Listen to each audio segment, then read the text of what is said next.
স্বপ্নের গন্তব্য, যার সৌন্দর্য শুধু দেখা যায় না, হৃদয়ে অনুভব করা যায়। পৃথিবীর ভূস্বর্গ খ্যাত সেই গন্তব্য অন্বেষণ করা একটি স্বপ্নে পা রাখার মতো, যেখানে বাস্তবতা কল্পকাহিনীর চেয়ে আরও মন্ত্রমুগ্ধ হয়ে ওঠে।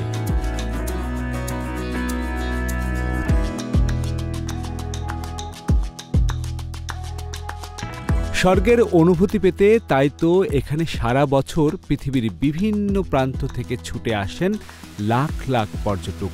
বলছি পৃথিবীর স্বর্গ সুইজারল্যান্ডের রূপের কথা।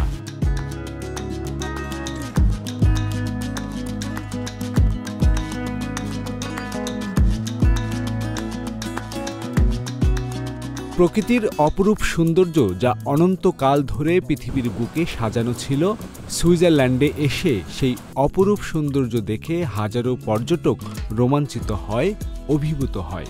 যার অসাধারণ নৈসর্গিক সবুজ জমি বা তুষার আবৃত আল্পস পর্বত প্রত্যেক ট্যুরিস্টের স্বপ্নের গন্তব্য। ট্রাভেল অ্যারাউন্ডের প্রথম পর্বটি সাজানো হয়েছে স্নিগ্ধ সৌন্দর্যের সুইজারল্যান্ড নিয়ে।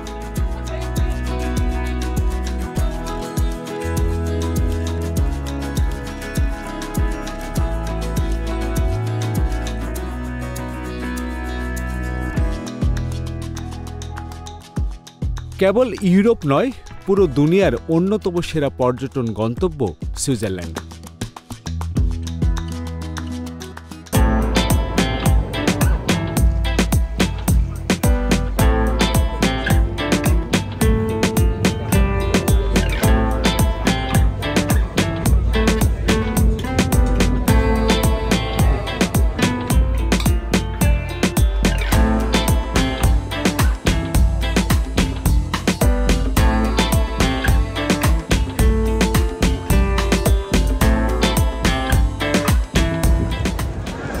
ইতালির মিলানের সবচেয়ে অন্যতম পর্যটন গন্তব্য হল এই ডোমো।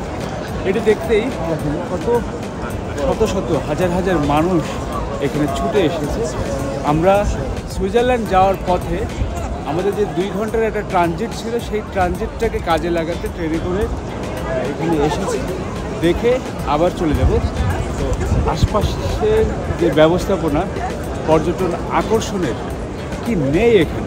মিলানো একটা ফেমাস জায়গা, এখানে মূলত সবাই দেখতে আসে, যারা মিলানোতে ঘুরতে আসে। মানে এটা একটা মেজর টুরিস্ট পয়েন্ট আর কি।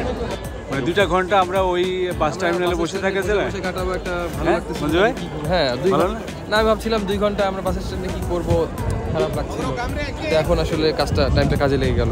আমাদের এক বাংলাদেশি ভাই, তার পরামর্শে আমরা এখানে আসলাম। এসে দেখে মনে হলো যে কাজটা ঠিকই হয়েছে। আদনান ভাই, কেমন লাগলো ডোমো এই যে আমাদের সিদ্ধান্ত নেওয়াটা ট্রানজিটকে কাজে লাগানো? খুবই ভালো হয়েছে, কারণ আমরা দেখলাম যে আমরা যে মিলানোর যে স্টেশনটাতে নেমেছি, ওখানে কোনো ওয়েটিং চেয়ার নাই বা বসার জায়গা নাই।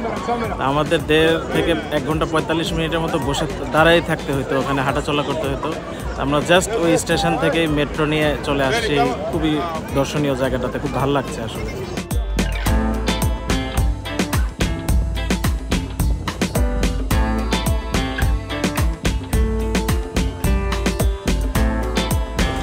এবার ফ্লেক্সিবাসের এই 421 নম্বর গাড়িটি ধরেই আমরা চলে যাব জুরিখ থেকে। যাত্রা শুরু হচ্ছে সুইজারল্যান্ডের উদ্দেশ্যে।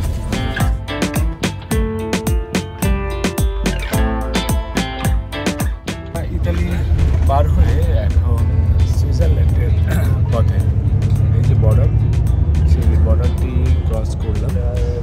এখানে পাসপোর্ট দেখানোর যে ঝামেলা, সেটি পার হয়ে গেছে, আমাদের ছিল না। এখানে পাসপোর্ট কেন দেখাতে হলো? পাসপোর্ট দেখাতে হলো না, কারণ আমাদের যে ভিসাটি, সেই ভিসাটি হচ্ছে সেনজেন ভিসা। এই ভিসাটি একেবারে এই সেনজেনভুক্ত সবগুলো দেশের জন্য প্রযোজ্য।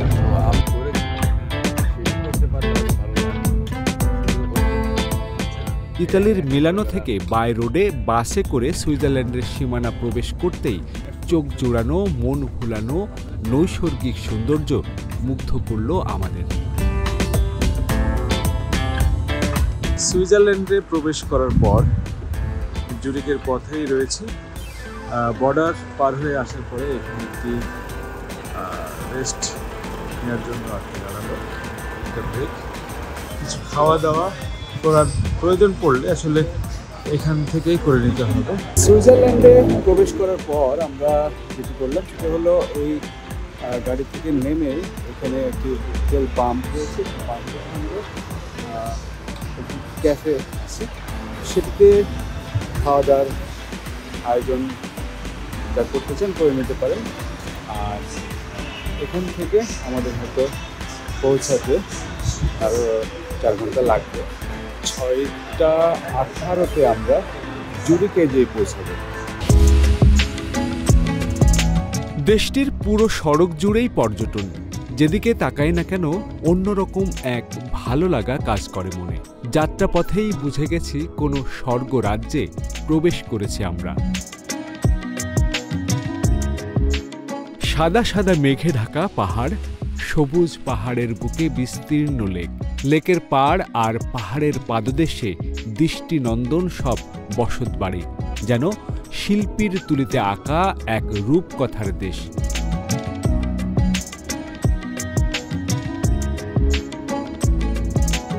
ভাষায় প্রকাশ করার মতন না, এক কথায় অসাধারণ। ওই দেখেন পাহাড়টি দূরে, বরফে ঢাকা পাহাড়, সাদা দেখা যাচ্ছে ওই যে বরফ ঢাকা সাদা পাহাড় একদম উপরের দিকে, কিন্তু আমরা এখন উঠছি নাকি? হ্যাঁ, আস্তে আস্তে ওই দেখেন ট্রেন, নিচে ট্রেন যাচ্ছে। খুবই ইচ্ছা ছিল এই ট্রেনে করে। এই জায়গাটা অনেক দুর্গম মনে হলেও যোগাযোগ ব্যবস্থার ভালো থাকার কারণে সব দিকে রাস্তা, যোগাযোগ ব্যবস্থা ভালো থাকার কারণে এখানে মানুষ শান্তিতে সুন্দর একটি জায়গায় থাকতে পারে। প্রকৃতির অপরূপ সৌন্দর্য আমরা দেখেছি, লীলাভূমি দেখেছি। তো আসলে সব কিছু ম্লান হয়ে গেছে আজকের এই প্রকৃতির, এই সুইজারল্যান্ডের এই প্রকৃতিটাকে আমরা যখন উপভোগ করছি, আগের সব কিছু ম্লান হয়ে গেছে। যে পাহাড় মানে আকাশে হেলান দিয়ে পাহাড় ঘুমায়, ওই এরকম একটা কবিতা আমরা জেনেছি কবি নজরুলের। ঠিক একই রকম আমরা দেখছি যে পাহাড়, এই আকাশ মেঘের সাথে আপনার পাহাড়টা যেভাবে ঘুমিয়ে আছে, মানে গাটা হেলে আছে, এবং সেই গানের এই প্রকৃতির সাথে যে গানটা যে মিল ছিল সেটা আমরা আজকে উপভোগ করছি, সেটা আমরা দেখছি, এবং অসম্ভব সুন্দর। আমি আসলে সৃষ্টিকর্তার কাছে আমি কৃতজ্ঞ। পাহাড়, সবুজ ঢাল, নীলাচলের মতো সেই মেঘ নীল। তারপরে আমার মনে হলো যে আমরা বইয়ে যে পড়েছিলাম পৃথিবীতে 2টো ভূস্বর্গ আছে, একটি কাশ্মীর আর আরেকটি সুইজারল্যান্ড। কাশ্মীর আমরা নানা কারণে যেহেতু প্রতিবেশী দেশ হিসেবে একটা আমাদের দেশ ছিল, সেই হিসেবে অনেকটা পরিচিত ছিলাম। সুইজারল্যান্ড না আসা পর্যন্ত ছিল না। এখন এসে দেখলাম যে আমরা যখন একসঙ্গে বসলাম, আপনার 4 জনই, আপনি, আমি, মঞ্জু, তোমার, জুলহাস, সবারই অভিজ্ঞতা একই রকমের। এই আশাটা আমাদের একটা থাকা সারা জীবনের একটা পুঁজি হয়ে গেল। কিন্তু 3 ডিগ্রি সেলসিয়াসে নেমে আসছে, 7 ডিগ্রি দেখছিলাম আমরা কিছুক্ষণ আগে। আর বাইরে এখানে কিন্তু বরফ জমে আসছে পাহাড়ে, সেই দৃশ্যও দেখতে পাচ্ছি। মানে কি বলবো, ভীষণ রকমের মুগ্ধ হচ্ছে। আর আলহামদুলিল্লাহ যে এরকম একটি সৌন্দর্য, এরকম একটি প্রাকৃতিক নৈসর্গিক দৃশ্য দেখার সৌভাগ্য হলো, সৃষ্টিকর্তা এখানে আসার তৌফিক দান করলো। আমার অনেক দিনের ইচ্ছা ছিল যে সুইজারল্যান্ড খেয়াল করেন, এই যে রাস্তার দুই পাশে যে বরফগুলো সরাই রাখা হয়েছে রাস্তা চলাচলের জন্য, এটা ওই মেশিনগুলো দিয়ে সরানো হয়, বরফ কাটার ছিল না হয়। তার মানে এখানে অনেক বরফ ছিল একটু আগেও, যেগুলো সরাই রাখা হয়েছে। সুউচ্চ পাহাড়ের গায়ে তুষার গলা ঝর্ণা যেন হাত ছানি দিয়ে রাখছে পর্যটকদের। এক একটি টানেল পাড়ি দিয়ে আমাদের গাড়ি ছুটে চলেছে সুইজারল্যান্ডের অন্যতম শহর জুরিকের দিকে।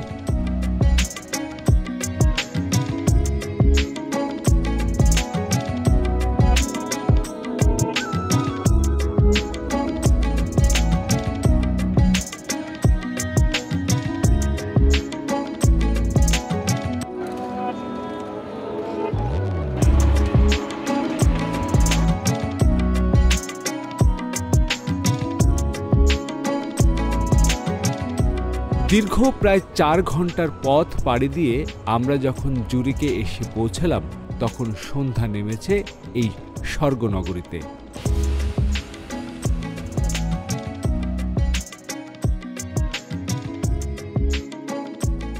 প্রচুর ট্রাম চলাচল করছে আমরা দেখলাম, এবং এত অত্যাধুনিক মানের এই ট্রামগুলো। সুইজারল্যান্ডের জুরিকে এসে ট্রামে উঠলাম। অবশেষে আমরা যাচ্ছি লো অ্যান্ড ব্রাউন। ট্রামে উঠে গেছি, ট্রামে উঠে ওই যে লো অ্যান্ড ব্রাউন রাস্তা। এই শহরের অন্যতম প্রধান গণপরিবহন ট্রাম। অত্যাধুনিক, দৃষ্টিনন্দন এবং আরামদায়ক। হাজার হাজার মানুষ এই ট্রামে চড়েই তারা গন্তব্যে যাওয়া আসা করে থাকেন। আমরাও সেই ট্রামে চেপে রাতের জুরিকের সৌন্দর্য উপভোগ করতে করতে পৌঁছে যাই গন্তব্যে।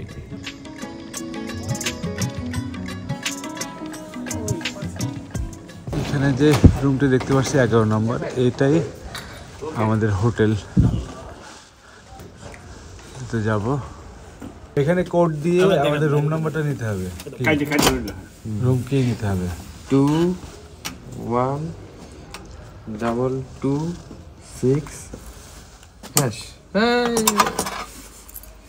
রুম নাম্বার লেখা আছে, রুম নাম্বার দেখেন না, রুম নাম্বার আছে, এই যে লেখা আছে, এই যে রুম নাম্বার লেখা আছে, এটা 121 চলো পাশাপাশি। চলো না, একটা 3 বেড, একটা 2 বেড, 5 এসি একই ফ্লোরে। ফ্লোর কত? ফ্লোর আর বুঝতে লাগছে 121। আরেকটা ভাড়া ক্লিয়ার করছেন তো? এটা যে তিনটা ভাড়া ক্লিয়ার। এটা কয়টা ভাই? তিনটা। আচ্ছা, আগে থেকেই হোটেল ঠিক করা ছিল না, তাই খানিকটা বেগ পেতে হয়েছে। ভাড়াও পড়েছে বেশি, প্রায় 365 ফ্রাঙ্কে আমরা 2টি রুম পেয়ে যাই। 3টা বেড। 225 নম্বর রুম আমাদের, আর তোমার ভাইদের হলো 121। কিন্তু উল্টা সিস্টেম তো, এরকম মানে উল্টা। ওয়াও, রুমটা সুন্দর। এটা টুইন বেড, 2 জন থাকা যাবে। টিভি আছে এখানে, চা কফি খাওয়া যাওয়ার ইলেকট্রিক চুলাও আছে, মেশিনের সিঙ্ক আছে, ওভেন আছে। ওভেন আছে। হ্যাঁ, বাহ, তারপরে কোনো কিছু চাইলে গরম করে খেতে পারবেন। বারান্দা আছে একটা। এই যে আরেকটা ওভেন, বারান্দা আছে। ও বারান্দা আছে। Wow, great. এইটা হলো সবচেয়ে আকর্ষণ। ওকে আসে। পুরো এই পাশে রাস্তাগুলো সব দেখা যাচ্ছে, কিন্তু দেখেন, দারুণ দারুণ দারুণ। শেষে আমরা ওয়াশরুমের লাইট জ্বালাতে পারছি। ওয়াশরুমটাও অনেক সুন্দর। এই যে ছোট্টর উপরে দারুণ। চাবি কোথায় রাখলেন? তো সব দেখেন কেমন নিট অ্যান্ড ক্লিন, তাই না? 2টা রুমে পড়লো কত আমাদের? একটা 3 বেড, একটা কাপল বেড। কত পড়লো ভাই? 265 ইউরো না। ক্লিনিং সার্ভিসের ব্যবস্থা এখানে আছে। এখানে বলছে ডেইলি ক্লিনিং ফি 10, আর এখানে টেলিফোন নাম্বার দেওয়া আছে। আবার এখানে ওয়াইফাইয়ের ব্যবস্থা আছে, ওয়াইফাই পাসওয়ার্ডটাও দিয়ে রাখছে। সকালে উঠে আমরা সুইজারল্যান্ডের অন্যতম পর্যটন গন্তব্য রাইন ফলস, জুরিক লেক সহ বেশ কিছু পর্যটন গন্তব্য ঘুরে দেখতে চাই।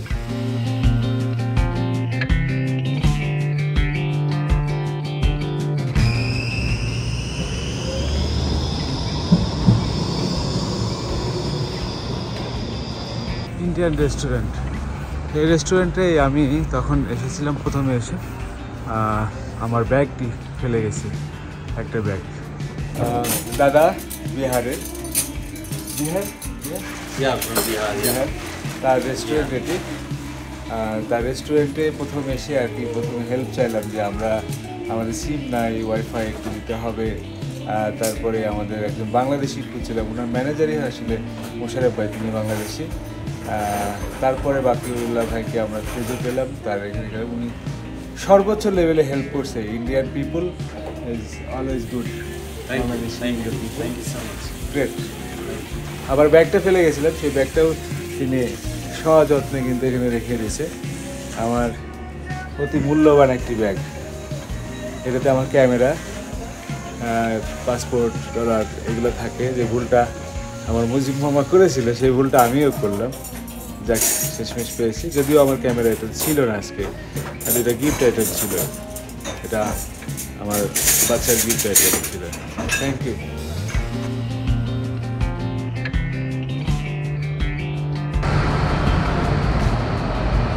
এই শহরের যতক্ষণ থাকলাম এই রাতের বেলায় ততক্ষণই মনে হলো ট্রামটাই বোধহয় অন্যতম গণপরিবহন। তবে ডাবল ডেকার যে গাড়ি, বাস, সেই বাসেরও কিছু সংখ্যা আমরা তবে ট্রাম এত দ্রুত, মানে 1 থেকে 2 মিনিটের ব্যবধানেই কিন্তু এখান থেকে আসা যাওয়া করছে। তাদের শহরের ভিতরে অন্যতম গণপরিবহন সম্ভবত এটি।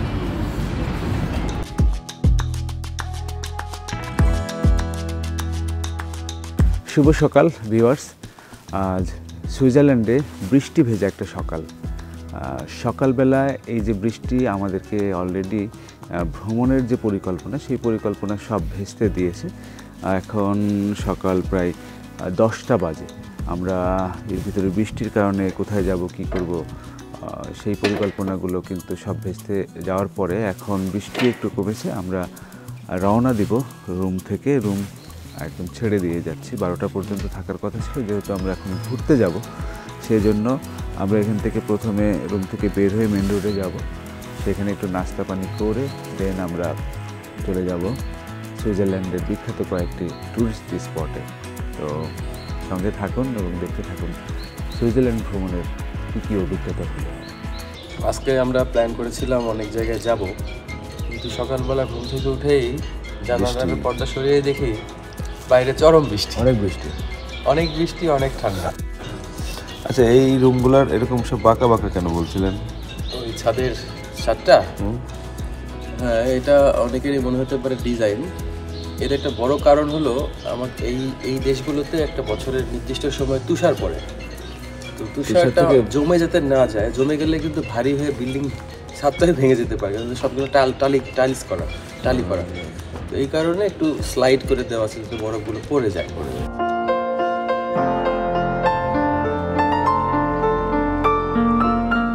মাত্র একদিনের সুইজারল্যান্ড ভ্রমণ, অল্প সময়ে অনেক বেশি ভ্রমণের সব পরিকল্পনা বৃষ্টি পণ্ড করে দিলেও আমরা মোটেও হাল ছাড়ি নাই।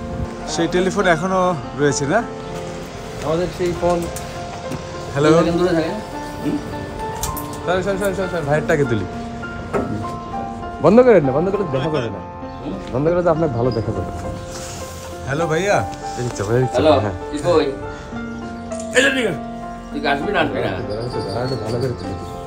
আমরা বাকি ভাইয়ের যে বাংলা রেস্টুরেন্ট, সেটিতে সকালবেলা আসলাম যে কিছু খাবার পাওয়া যায় কিনা, কিন্তু দুর্ভাগ্য বিষয় হলো এখনও উনি দোকান খোলেনি। সেই কারণে আমাদেরকে আবার রুমে ফিরে যেয়ে লাগেজটা নিয়ে তারপরে অন্য কোনো রেস্টুরেন্টেই আসলে খাবার ব্যবস্থা করতে হবে। তার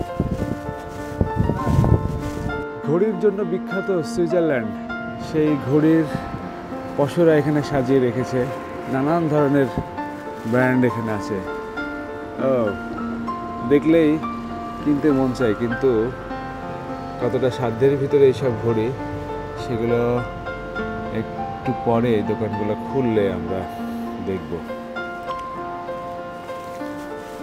আমরা যাচ্ছি ইন্ডিয়ান একটি রেস্টুরেন্ট পাওয়া যায় কিনা, কারণ গতকাল আমরা যে ইন্ডিয়ান রেস্টুরেন্টটিতে গিয়েছিলাম এবং যাদের সহায়তা নিয়ে আমরা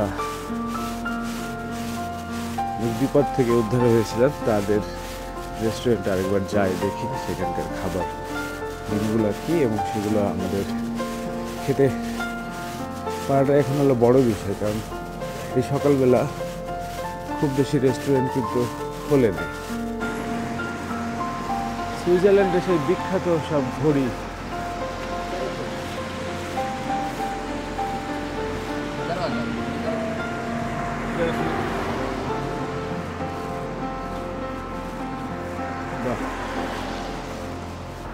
এই পাশটি বেশ জমজমাট, মনে হচ্ছে জুতার দোকান, ঘড়ির দোকান, মার্কেটগুলো সব এই লেনটি ধরেই আমরা দেখতে পাচ্ছি যে বেশ অনেক ব্র্যান্ডেড দোকানগুলো এখানে রয়েছে, কিন্তু আমাদের এখন কেনাকাটার মতো সময় নেই। সেক্ষেত্রে আমাদেরকে দ্রুত যেতে হবে এরকম একটা টুরিস্ট স্পটে।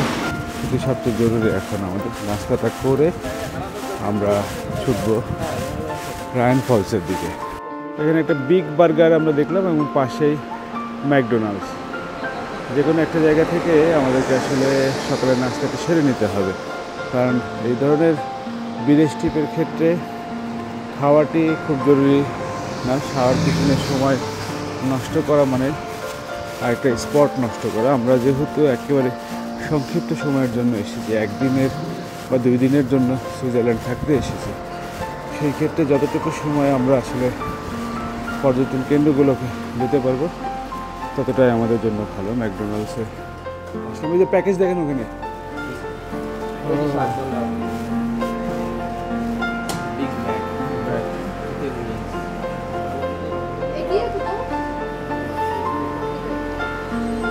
বড় সাইজের কয়েন।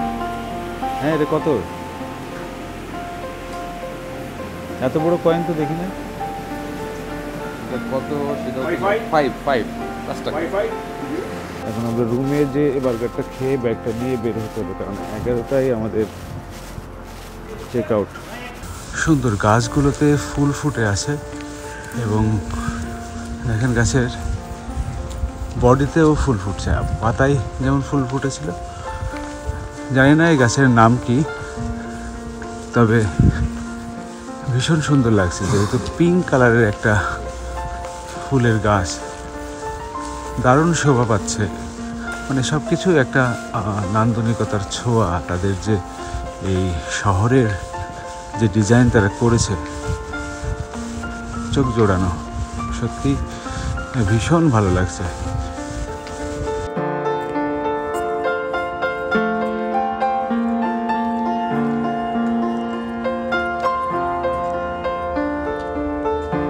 হোটেল থেকে চেক আউট হয়ে আমরা রওনা দিলাম জুরিকের রেল স্টেশনের উদ্দেশ্যে। ট্রামে মাত্র কয়েক মিনিটের ব্যবধান। যেতে পথে জুরিক শহরের এমন স্থাপনা সত্যি সুইস আভিজাত্যের প্রকাশ মনে হয়েছে আমার কাছে।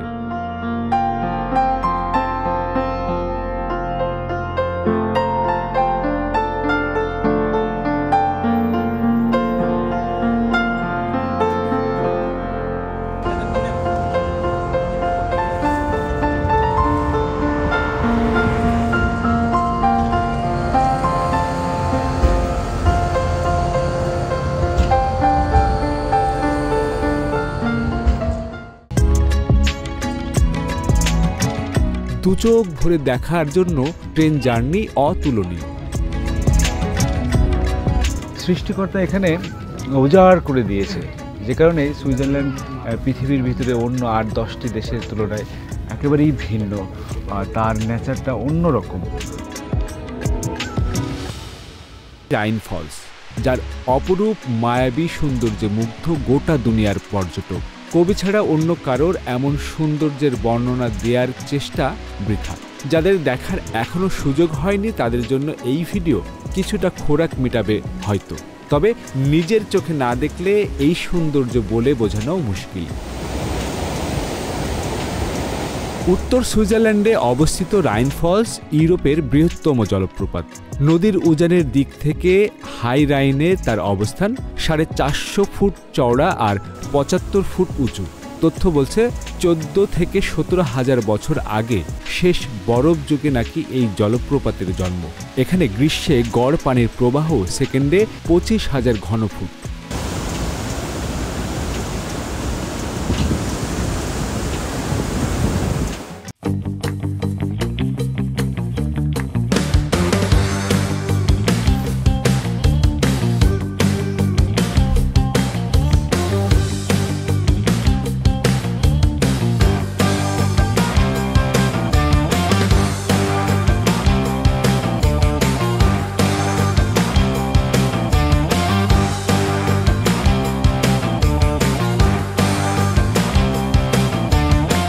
Travel around the world.